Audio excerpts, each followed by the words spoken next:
నమస్తే, welcome to V3 news. లక్ష్యం సమాజ హితం. ఇక వార్తల్లోకి వెళ్లే ముందు ముఖ్యాంశాలు. ఎమ్మెల్యే పదవికి కోమటిరెడ్డి రాజగోపాల్ రెడ్డి రాజీనామా ఆమోదించిన అసెంబ్లీ స్పీకర్ పోచారం శ్రీనివాస్ రెడ్డి.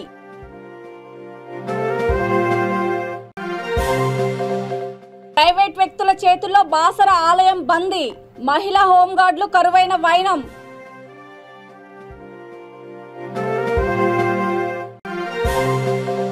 ద్విచక్ర వాహనాలపై దూసుకు వెళ్లిన కారు, 5 వాహనాలు ధ్వంసము, 2 గాయాలు.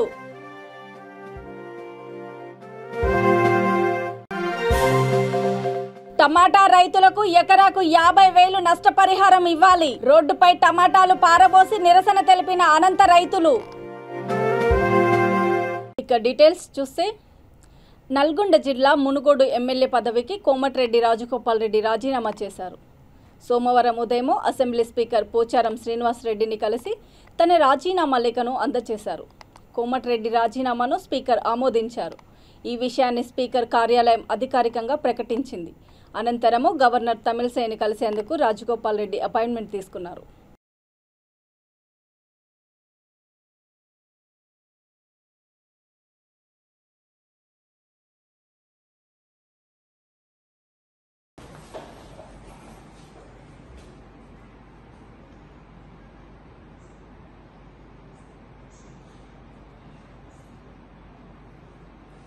ఓలా క్యాబ్ బుక్ చేసినప్పటికీ ఆలస్యంగా వచ్చాడన్న కారణంతో డ్రైవర్ను 7 యువకులు చితకబాదారు.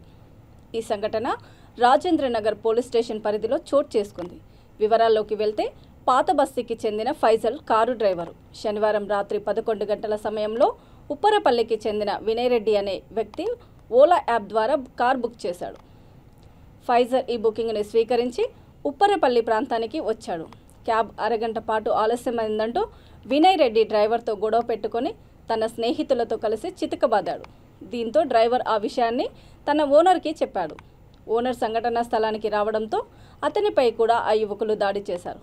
యువకులపై హత్యాయత్నము కేసు నమోదు చేసి దర్యాప్తు చేపట్టినట్లు పోలీసులు తెలిపారు.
కర్షకులకు అధ్యయన కేంద్రాలు, రైతు వేదికలని రాష్ట్ర సంక్షేమ శాఖ మంత్రి కొప్పుల ఈశ్వర్ అన్నారు.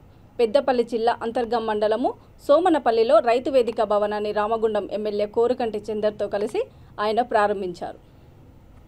ముఖ్యమంత్రి కేసీఆర్ వ్యవసాయ రంగాన్ని ఎంతో గొప్పగా అభివృద్ధి చేస్తున్నారని మంత్రి అన్నారు. రైతులు వరితో పాటు లాభదాయక వాణిజ్య పంటలపై మొగ్గు చూపాలని సూచించారు. వ్యవసాయ అధికారులు రైతు వేదికలలో రైతులతో సమావేశాలు నిర్వహించాలని ఆదేశించారు. తెలంగాణ రాష్ట్రంలో మిషన్ కాకతీయ నుంచి మొదలుకొంటే ప్రతి ఒక్క ఎకరానికి నీళ్ళు అందించేటువంటి విధంగా కాళేశ్వరం ప్రాజెక్టును నిర్మాణం చేసేంత వరకు ప్రతి ఎకరానికి నీళ్ళు అందించడంతో పాటు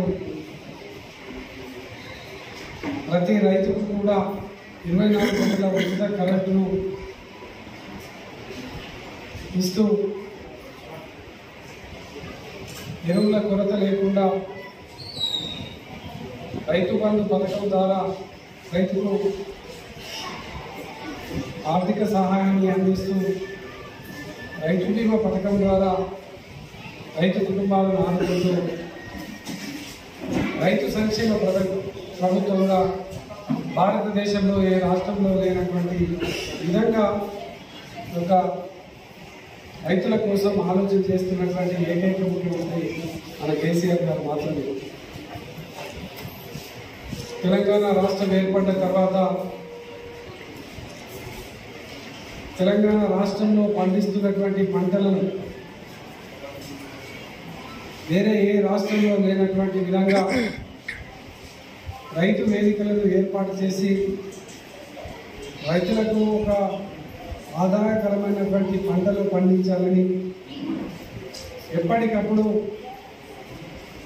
రైతులకు సంబంధించినటువంటి చైతన్యం తీసుకొని వచ్చే విధంగా రైతులకు సంబంధించినటువంటి అన్ని విషయాలను చర్చిస్తూ వ్యవసాయ శాఖ ఆధ్వర్యంలో రైతు సమావేశాలు ఏర్పాటు చేయడం కోసం రైతు వేదికలు ఏర్పాటు చేసి ఈరోజు గౌరవ ముఖ్యమంత్రి కేసీఆర్ గారు అత్యధిక దిగుబడిని తెచ్చి ముందున్నటువంటి యొక్క తరుణంలో కేంద్ర ప్రభుత్వం సహకారం చేయకపోగా రైతులు పండించినటువంటి ధాన్యాన్ని కనీసం కొనుగోలు చేయాలంటే కూడా ఇబ్బందికరమైనటువంటి పరిస్థితులను సృష్టించి ఈరోజు వర్షాకాలంలో గోదాములలో మన వనిధాన్యం అంతా కూడా మొలకలెత్తేటువంటి విధంగా కలిసిపోయే విధంగా చేస్తున్నటువంటి బీజేపీ నిరంకుశమైనటువంటి పరిపాలనను ఎండగట్టడం కోసం రైతులందరూ కూడా సిద్ధం కావాల్సినటువంటి అవసరం ఎంతైనా ఉంటుందని ఈ సందర్భంగా తెలియజేస్తూ కేవలం తెలంగాణ రాష్ట్రంలోనే ఒక కొత్త కాన్సెప్ట్తో జరిగినటువంటి నిర్మాణమే రైతు వేదికల నిర్మాణం. ఎప్పుడైతే మన రాష్ట్రంలో వ్యవసాయ రంగాన్ని గొప్పగా అభివృద్ధి చేసి ప్రధాన ఆధారమైనటువంటి పంటలైనటువంటి వరి సాగులో అద్భుతమైనటువంటి ఫలితాలు సాధించిన తర్వాత రైతులను మరింత చైతన్యవంతం చేయడం కోసం ఈ రైతు వేదికల ద్వారా రైతులకు ఎప్పటికప్పుడు అన్ని రకాల సమాచారం అందిస్తూ వారికి మంచి నైపుణ్యాన్ని కల్పిస్తూ ఏ సమయంలో ఏ పంటలు వేస్తే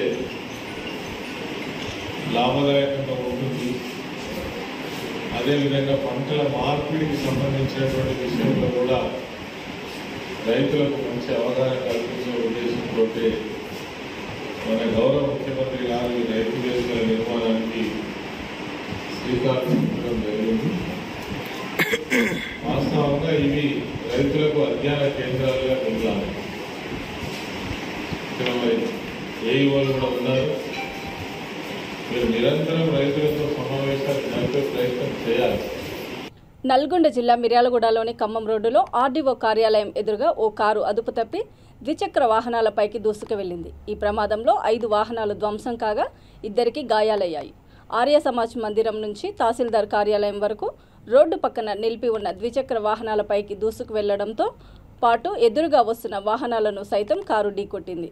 క్షతగాత్రులను చికిత్స నిమిత్తము ఆసుపత్రికి తరలించారు. పోలీసులు కేసు నమోదు చేసుకుని దర్యాప్తు చేపట్టారు.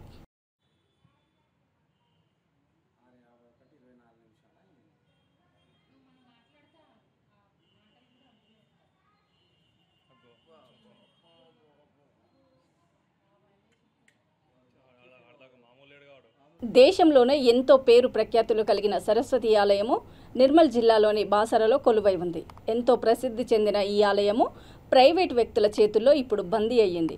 హోంగార్డు చేతులలో లాఠీ, ప్రైవేట్ వ్యక్తుల చేతుల్లో స్కానరు. ఏకంగా ఆలయ ప్రవేశం గేటు వద్ద ప్రైవేటు వ్యక్తులను నియమించిన వైనము భక్తులను ఆశ్చర్యానికి గురిచేస్తుంది. కనీసం మహిళా భక్తులను కూడా చూడకుండా వారి బ్యాగులను తనిఖీ చేస్తున్నారని ఒక భక్తుడు అన్నారు. ఇంత పెద్ద ఆలయానికి కేవలం ఒకే ఒక హోంగార్డు ఉన్నారని V3 న్యూస్తో ఆందోళన వ్యక్తపరిచాడు. ప్రైవేట్ యువకులను ఆలయం ద్వారం వద్ద ఎలా ఉంచుతారని దేశంలో ఏ క్షేత్రంలో లేని వ్యవస్థ ఒక్క బాసరలోనే ఉందా అని ఆ భక్తుడు ప్రశ్నించాడు. ముఖ్యంగా మహిళా హోంగార్డులు లేరా అని సదరు భక్తుడు వాపోయాడు. ఆలయ ఇన్ఛార్జి ఈవోను ఆ భక్తుడు ఇదే విషయమై ప్రస్తావించగా చర్యలు తీసుకుంటామని చెప్పడం కొసమెరుపు.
అనంతపురం జిల్లాలో నష్టపోయిన టమాటా రైతులను ఆదుకోవాలని రైతు సంఘం నాయకులు డిమాండ్ చేశారు.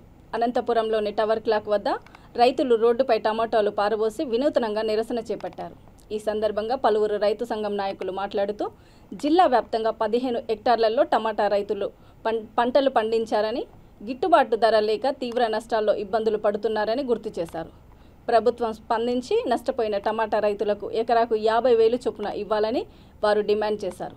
లేని పక్షంలో ప్రజాప్రతినిధుల ఇళ్ల ముందు టమాటాలు పారబోసి ఆందోళన వ్యక్తం చేస్తామని హెచ్చరించారు.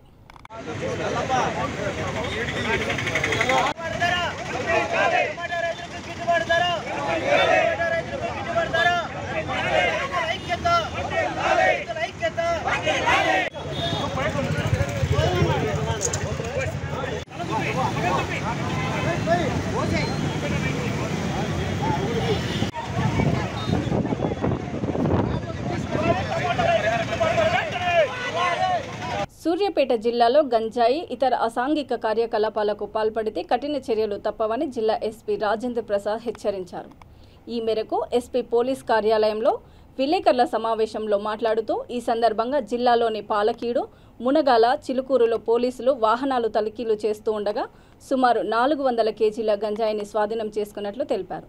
పట్టుబడిన వాటి విలువ సుమారు 38 లక్షలు ఉంటుందని తెలిపారు. జిల్లాలో ఏ మార్గంలో గంజాయి రవాణా చేసినా అడ్డుకుంటామని ఎస్పీ తెలిపారు. ఈ దాడుల్లో 9 మంది నిందితులను అదుపులోకి తీసుకొని 3 వాహనాలను సీజ్ చేసినట్లు ఎస్పీ తెలిపారు. మరో 5 పరారీలో ఉన్నారని మీడియాకు వివరించారు.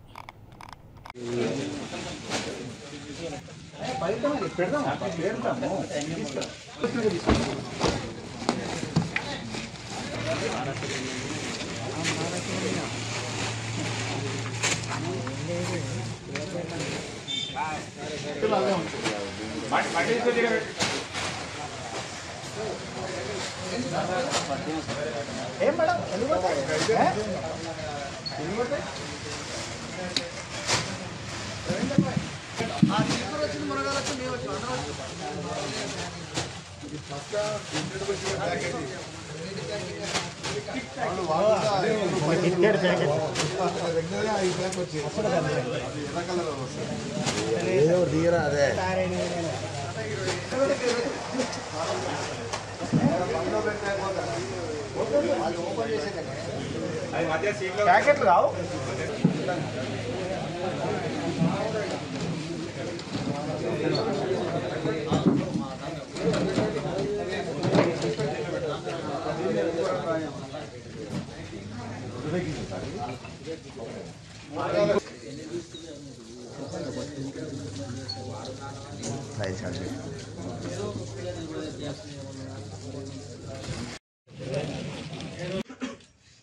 భారత స్వాతంత్ర వజ్రోత్సవాలను 8వ తేదీ నుండి 15 రోజుల పాటు ఘనంగా జరుపుకోవాలని జగిత్యాల జిల్లా కోరుట్ల నియోజకవర్గం మున్సిపల్ కమిషనర్ సల్వాది సమ్మయ్య తెలిపారు. మెట్పల్లి మున్సిపల్ కార్యాలయంలో కమిషనర్ అధ్యక్షతన section heads, ward officers, bill collector, జవాన్లు, జూనియర్ అసిస్టెంట్స్ అధికారులతో వజ్రోత్సవాల గురించి సమీక్ష సమావేశం నిర్వహించారు.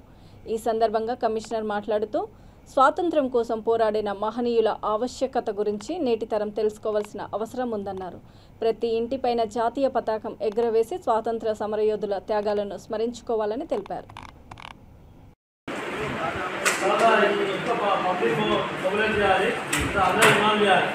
ప్రతి ప్రోగ్రాంలో గుర్తుపెట్టుకోండి, అందరినీ ఇన్వాల్వ్ చేయాలి.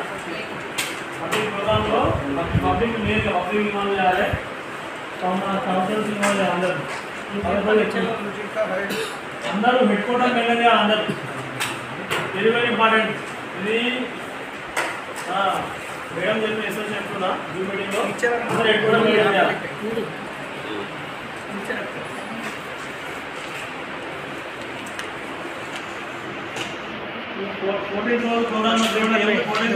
ఆన్లైన్ యాపులతో అమాయకులపై కేటుగాళ్లు అరాచకాలు అన్నీ ఇన్ని కావు. వికారాబాద్ జిల్లా కుల్కచర్లలో కోటేశ్వర శర్మ అనే యువకుడు 15 రోజుల క్రితం లింక్ ద్వారా యాప్లో డీటెయిల్స్ ఎంట్రీ చేశాడు. అయితే లోన్ అవసరం లేదని చెప్పినా అతడి అకౌంట్లో 2200 రూపాయలు జమ చేశారు. ఆ రోజు నుండి యువకుడికి బ్లాక్మెయిల్ మెసేజ్లు పంపుతూ వేధిస్తున్నారు. లోన్ కట్టాలంటూ బ్లాక్మెయిల్ చేసి దాదాపు 15,000 గుంజారు. ఇంకా లోన్ పెండింగ్ ఉందంటూ టార్చర్ చేస్తున్నారు. మీ వాడు లోన్ కట్టడం లేదంటూ బంధువులకు మెసేజ్లు పంపారు ఆ కేటుగాళ్లు. యువకుడికి మార్పింగ్ న్యూడ్ ఫోటోలు పంపి అందరికీ షేర్ చేస్తామంటూ బెదిరింపులకు పాల్పడ్డారు. చేసేదేమీ లేక ఆ యువకుడు సైబర్ క్రైమ్ పోలీసులను ఆశ్రయించాడు. లోన్ తీసుకున్నారు, లోన్ పే చేయాలని చెప్పేసి కాల్స్ మెసేజ్ చేయడం మొదలుపెట్టారు. దాదాపుగా నేను 15,000 వరకు అమౌంట్ పే చేశాను. అయినా కూడా మళ్ళీ మీరు అమౌంట్ కట్టాలని చెప్పేసి ఇట్లానే హారేజింగ్ చేస్తూ ఫొటోస్ పంపిస్తూ మీ ఫ్రెండ్స్కి పంపిస్తాం, వాళ్ళకి పంపిస్తాం, వీళ్ళకి పంపిస్తాం అని చెప్పి హారేజింగ్ చేస్తూ ఉన్నాను. నా పేరు కోటేశ్వర శర్మ. నేను గద్వాల్ జోగులాంబ డిస్టిక్ హైదరాబాద్లో టెంపుల్లో వర్క్ చేస్తాను. నాకు పోయిన మంత్ 22 రోజు నాకు పొద్దున మార్నింగ్ 6 o'clock నాకు ఒక లింక్ వచ్చింది. మీరు యాప్ లోన్ తీసుకున్నారు, అప్రూవల్ వచ్చిందని చెప్పేసి లింక్ వచ్చింది. నేను ఆ లింక్ రాగానే నేను లోన్ తీసుకోవాలని చెప్పేసి చెప్పాను. అయితే వాళ్ళు లింక్ ఓపెన్ చేయండి, మీరు యాప్ అప్రూవల్ చేసుకున్నారు, లోన్ వచ్చిందని చెప్పేసి నేను లోన్ లింక్ మీద క్లిక్ చేశాను. జస్ట్ క్లిక్ చేసిన 2.5 hours నాకు బ్యాంక్లో అమౌంట్ క్రెడిట్ అయింది. 2256 రూపీస్ వచ్చింది. అయితే ఎట్లా వచ్చిందో నాకు అర్థం కాలేదు. అయినా బ్యాంక్ స్టేట్మెంట్ తీసి చూసా. సరే ఒకవేళ బై మిస్టేక్ ఎవరైనా వస్తే వాళ్ళకి ఇచ్చేద్దాం అనేసి అనుకున్నాం. కానీ ఆఫ్టర్ 6 days తర్వాత నాకు పెరిగిన నిత్యావసర సరుకుల ధరలను పాలపై జీఎస్టీ తగ్గించాలని కాంగ్రెస్ పార్టీ నేతలు రంగారెడ్డి జిల్లా ఇబ్రహీంపట్నంలోని అంబేద్కర్ చౌరస్తాలో మోడీ దిష్టిబొమ్మను దగ్ధం చేశారు. సామాన్య మానవుడు బతకలేని స్థితికి కేంద్రంలో బీజేపీ ప్రభుత్వం, రాష్ట్రంలో టీఆర్ఎస్ ప్రభుత్వము కక్షగట్టి గ్యాసు, పెట్రోలు, డీజిల్ ధరలను పెంచి ప్రజల నడ్డి విరుస్తున్నాయని ఆరోపించారు. ఇప్పటికైనా పెరిగిన ధరలను తగ్గించాలని, లేకుంటే పెద్ద ఎత్తున ఉద్యమాలు చేపడతామని హెచ్చరించారు. ఈ కార్యక్రమానికి ముఖ్య అతిథిగా నియోజకవర్గం ఇన్ఛార్జి మాల్రెడ్డి రంగారెడ్డి, రాష్ట్ర యూత్ కాంగ్రెస్ అధ్యక్షుడు శివసేనారెడ్డి, జిల్లా అధ్యక్షుడు జగన్మోహన్ రెడ్డి, ఎన్ఎస్వి కార్యకర్తలు పాల్గొన్నారు.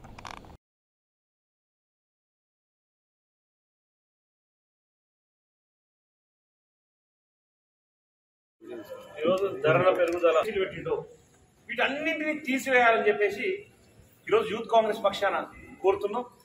ఇది ఇదే విధంగా కొనసాగితే రేపు యువజన కాంగ్రెస్ పక్షాన పెద్ద ఎత్తున రాష్ట్ర వ్యాప్తంగా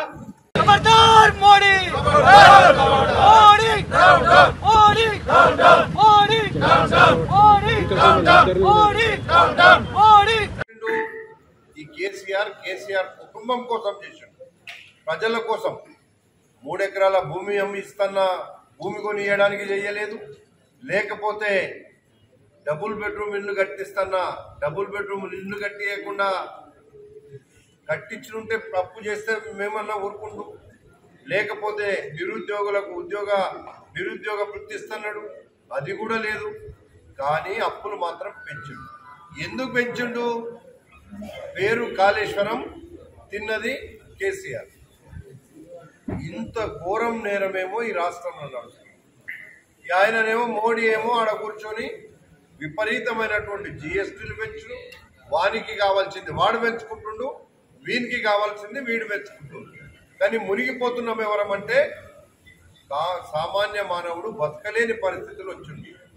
ఈరోజు సామాన్య మానవుడు బతకలేకపోగా ఇంత అన్యాయం చేస్తుంటే కూడా ఆఖరుకు ప్రభుత్వ ఉద్యోగులకు ఒక్కొక్క జిల్లాకు ఒక్కొక్కరు జీతాలు ఇస్తున్నటువంటి దౌర్భాగ్యమైనటువంటి పరిస్థితి రాష్ట్రంలో తెలంగాణలో ఉంది. ఈ రాష్ట్రం ఒకప్పుడు 1వ తారీఖు ఆదివారం వస్తే 30 తారీఖు 31 తారీఖు నాడే ప్రభుత్వ ఉద్యోగులకు జీతాలు ఇచ్చేది.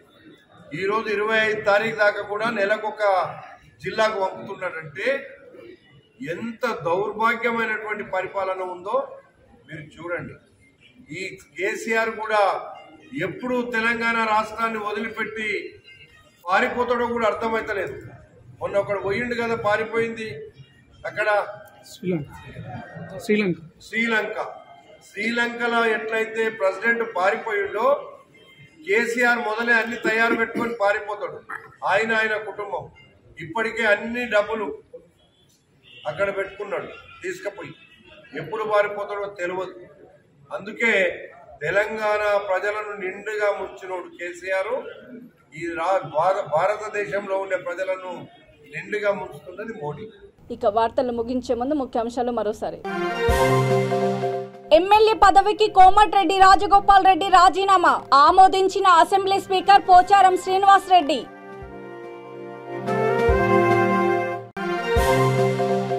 ప్రైవేట్ వ్యక్తుల చేతుల్లో బాసర ఆలయం బందీ, మహిళా హోంగార్డులు కరువైన వైనం.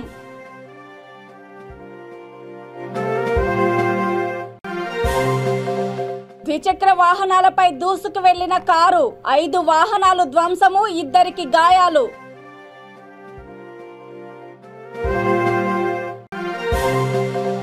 టమాటా రైతులకు ఎకరాకు 50,000 నష్టపరిహారం ఇవ్వాలి. రోడ్డుపై టమాటాలు పారబోసి నిరసన తెలిపిన అనంత రైతులు. చూస్తూనే ఉండండి V3 న్యూస్, లక్ష్యం సమాజహితం. నమస్తే.